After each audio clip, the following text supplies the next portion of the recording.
Matt, many in the African-American community are angry that men like Steve Harvey, Kanye West, as well as Hall of Fame football player Jim Brown, has met with Donald Trump at Trump Tower to discuss issues of black issues and the black agenda. And I want to say to my brothers and sisters, don't be so angry with those men for meeting with Donald Trump. What are they angry about? But they should critique the brothers out of love. One thing I like about Donald Trump, yes, Quanell X likes this about Donald Trump.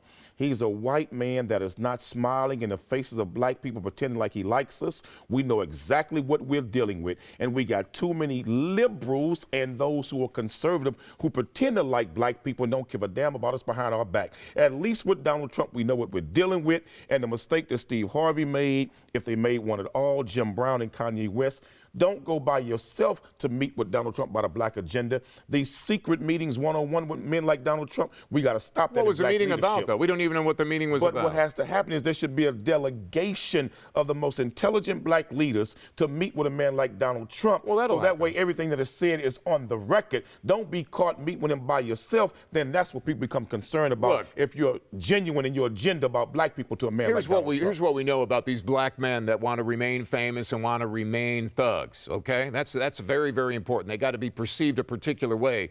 And as Trump was running, the last thing in the world they want to be perceived as is somebody that is supporting Donald Trump. But as soon as Trump wins the presidency, all of a sudden now, thanks to Donald Trump, who said, hey, by the way, even with all the nasty stuff you said about me, I am willing to invite you in and have a conversation privately. He didn't even have to do that, Quanell. The fact that Trump opened the door for these people that did nothing but call him names and put him down show the kind of man Trump is, and they should be going in there and saying thank you. Let me say something I have not said publicly, but you and I talked about privately. I had an opportunity to meet with Donald Trump, but I told his children that I did not want a one-on-one meeting with Donald Trump. They wanted me to have a one-on-one meeting with Mr. Trump. Right. I said no. I wanted to take a delegation of black leaders to sit down with Donald Trump, and I even was going to invite you to come because I wanted everything that was said to be on the record. I didn't make that same mistake that those brothers made. Don't meet with the man by yourself presenting a black agenda. Take other black leaders with you so what you say is on the record, and it's not a solo act, it's a choir presenting what's in the best interest of black people. And it shows. Don't get caught up into the media hype of Donald Trump. Let's sit down with that man and negotiate separation. See, you're a good man. When it came to that, that's what you and I had talked about, and that was a decision that you made.